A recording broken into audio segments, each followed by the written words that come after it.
Pourquoi investir dans un local commercial?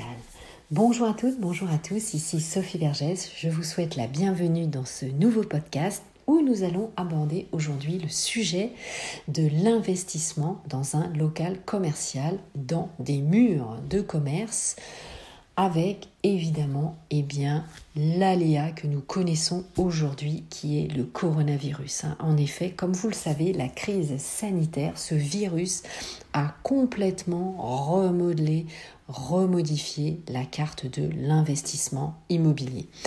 Alors, et vous, est-ce que c'est votre stratégie d'investir dans l'immobilier commercial? On va le voir. On va aborder évidemment en 4 points pourquoi investir dans l'immobilier commercial. Donc c'est vrai que le contexte, nous avons vécu quand même différentes crises sécuritaires évidemment avec les différents attentats, sociales avec les conflits sociaux, les gilets jaunes, les grèves, et sanitaires avec le coronavirus, la Covid-19. Donc évidemment, est-ce qu'il faut toujours investir en immobilier commercial aujourd'hui? Ça reste évidemment un sujet à voir. Alors justement, abordons le premier point. Pourquoi investir dans l'immobilier commercial?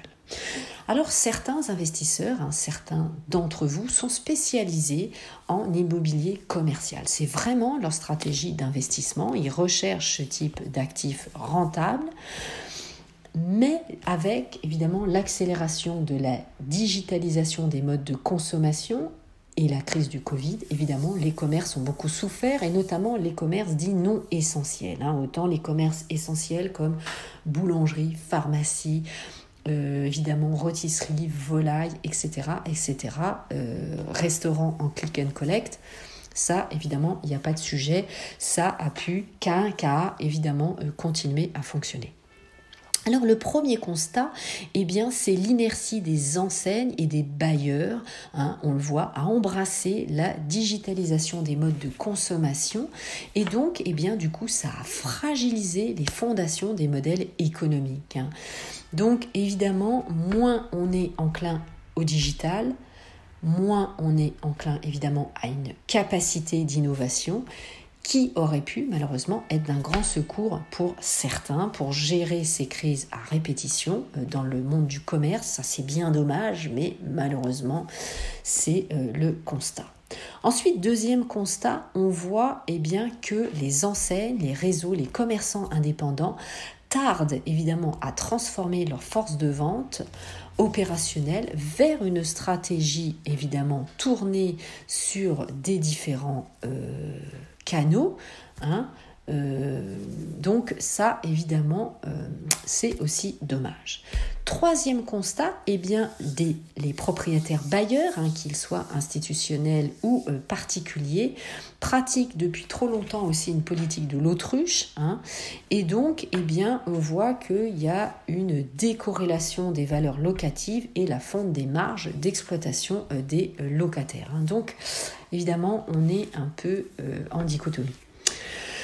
Le choc provoqué évidemment par cette crise sanitaire est un mal pour un bien, puisque ça entraîne, on voit actuellement, un changement profond, instantané, de gré ou de force évidemment pour certains, et ça fait entrer évidemment les acteurs du marché immobilier dans la nouvelle économie. Et la nouvelle économie, bien sûr, c'est le digital. C'est le digital qui tire évidemment, qui est la locomotive du commerce actuel. Alors, deuxième point, est-ce que la pandémie, pour vous, en tant qu'investisseur, va être vectrice d'opportunités d'investissement? Alors, comme je vous le disais, la stratégie patrimoniale d'investir dans des murs de commerce est une stratégie classique pour la majorité des investisseurs, mais pas pour d'autres. Donc, on le voit que l'État fait pression avec un amendement qui est boudé par la majorité des bailleurs, qui les incite d'ailleurs à déduire les loyers non perçus pendant la période de confinement, et un moratoire aussi de la Convention citoyenne sur le climat contre l'artificialisation des sols, qui va limiter le développement des zones commerciales en périphérie, comme vous le savez, pour éviter bien sûr l'étalement urbain, ce qu'on appelle l'étalement urbain.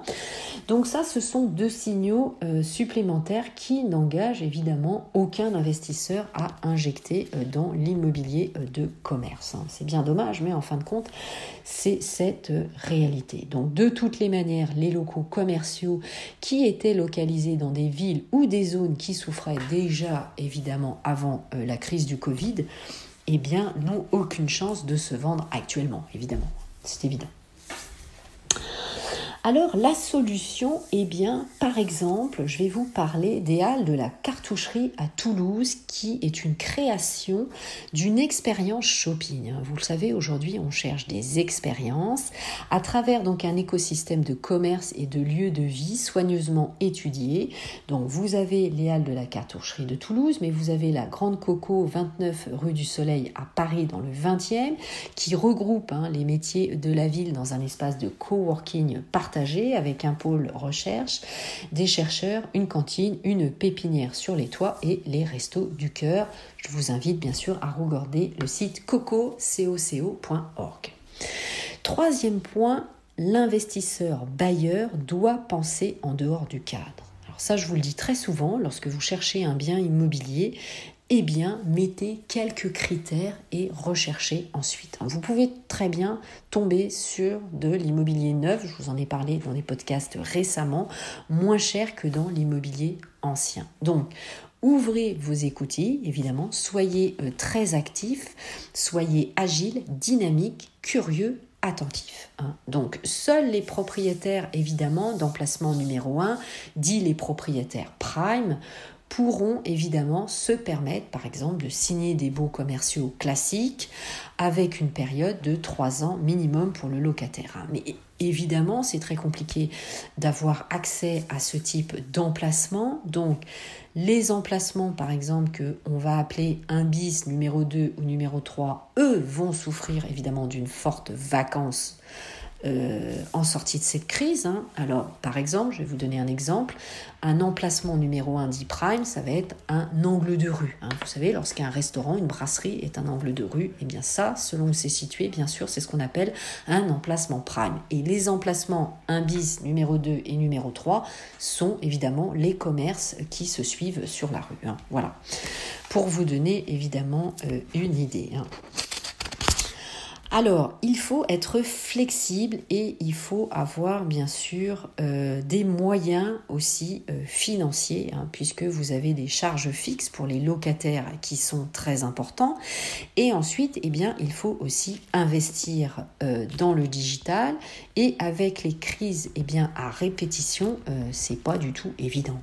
C'est toujours bien beau de donner des conseils, c'est ce que vous allez me dire, Sophie, les conseillers ne sont pas les payeurs, et c'est vrai que c'est pas du tout évident, je le reconnais évidemment. Donc le marché reste quand même instable sur le commerce physique. Donc certains commerçants tirent mieux leur épingle du jeu, évidemment. Il faut être flexible si vous êtes un bailleur investisseur, sinon évidemment vous n'aurez pas de rentabilité à long terme. Vous avez aussi ce qu'on appelle un bail éphémère, un bail précaire. Donc la rentabilité au mètre carré peut être multipliée par 3 avec des durées d'engagement pouvant aller d'une journée, je vais y arriver, à plusieurs mois, comme ce qu'on appelle des pop-up stores. Ça se fait beaucoup. Donc, pourquoi pas, ça peut être évidemment une très bonne idée en tant que propriétaire bailleur. Vous allez avoir bien sûr un vivier large de locataires. Donc les boutiques éphémères, vous savez, c'est très utilisé par justement les influenceurs, les créateurs sur les réseaux sociaux, les drives piétons par exemple du dernier kilomètre. Donc ça fonctionne bien. Et évidemment, vous allez en tant que propriétaire bailleur maximiser votre rentabilité pour chaque mètre carré disponible.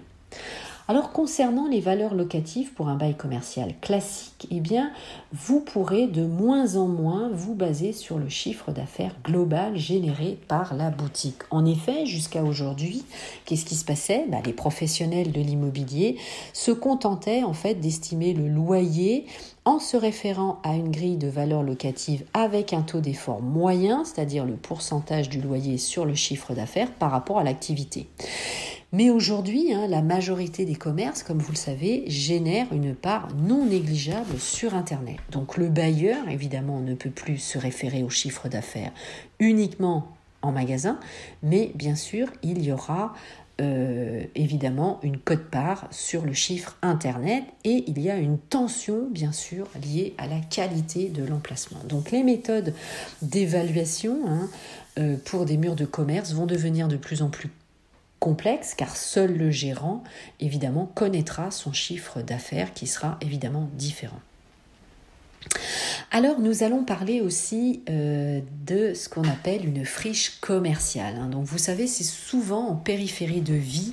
Alors de ville, les friches commerciales. Donc attention, ça a été construit vraiment donc en périphérie et c'est pas très intéressant évidemment donc pour l'investissement.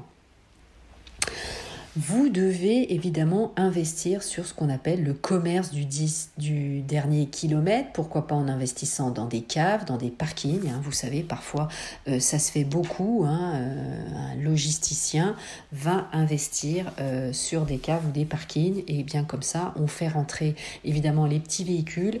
On prend les paquets et on livre aux clients dans les villes proches avec des axes de communication stratégiques et ça crée ce qu'on appelle un point relais. Évidemment, pour les plus gros volumes de commandes ou les achats volumineux, par contre, c'est de la logistique, c'est tout à fait différent. Alors, avant d'aborder le dernier point, vous pouvez bien sûr me suivre sur les différents réseaux sociaux. Mon groupe Facebook, Investir en immobilier, l'immobilier au féminin, mes comptes Instagram, mon compte TikTok, ma chaîne YouTube et je fais évidemment des lives le samedi à 18h sur le groupe Facebook Investir en immobilier, l'immobilier au féminin et sur Clubhouse de 18h30 à 19h30. Alors, 4e point, les conseils stratégiques d'investissement. Alors évidemment, en tant qu'investisseur, vous le savez, je vous le disais en préambule, il ne faut pas vous reposer sur vos lauriers, surtout dans l'immobilier commercial.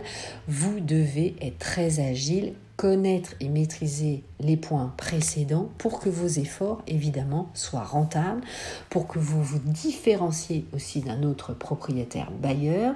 Vous devez gérer aussi de manière active et sélectionner évidemment votre futur locataire. Ça, évidemment, c'est très important. Alors pour cela, vous pouvez tout à fait vous faire accompagner par une agence spécialisée en location temporaire, faire ce qu'on appelle la déspécialisation du bail commercial en accord avec la mairie. Qu'est-ce que c'est ? Vous allez transformer le local en un modèle hybride, en un espace commercial éphémère, en un point relais urbain, lorsque le local n'est pas loué. Donc évidemment, ça vous permet une certaine agilité de location et donc vous allez augmenter votre rentabilité. C'était tout pour ce podcast. Je vous remercie de m'avoir écouté jusqu'au bout. Je vous dis à très bientôt. Bon investissement. Portez-vous bien. Merci à vous. Au revoir.